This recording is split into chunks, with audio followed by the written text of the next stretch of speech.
C-PTSD and PTSD.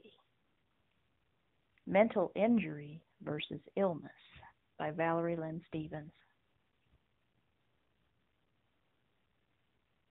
There has been much heated debate about the assertion that complex PTSD is not a mental illness, but rather a psychological injury.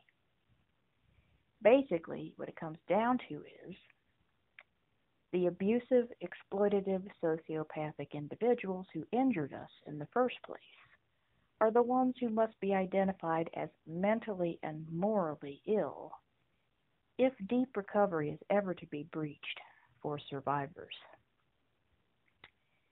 After all, most of our complex trauma is a direct result of being coerced and systematically programmed and gaslighted into an interpersonal dynamic which merely sought to scapegoat us into being the identified patient and the one with the problems.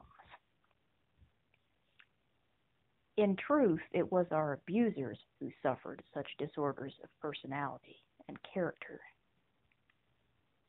Of course, this is not meant to discount the fact that many sufferers of C-PTSD and PTSD have not been diagnosed with comorbid conditions.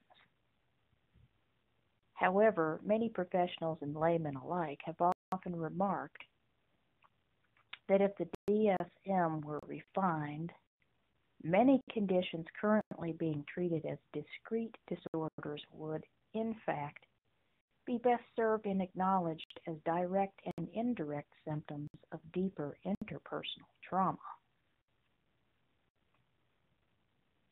Nevertheless, the importance of, as Shahida Arabi puts it, engaging in reverse discourse with our programmers and abusers remains an intractable aspect of full and deep recovery for all survivors. We have earned the right, in fact, always possessed the right, to be assessed fairly and pro-socially in ways that are not merely more demeaning and derogatory, and in ways that do not, at the expense of our well-being, merely reinforce old roles and cognitive patterns which predatory and character-disturbed individuals would benefit in keeping us in.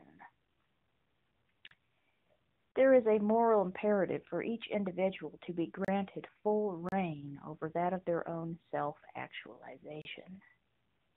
There is also a moral imperative for each one to carry their own load, and not just physically, but psychologically, existentially.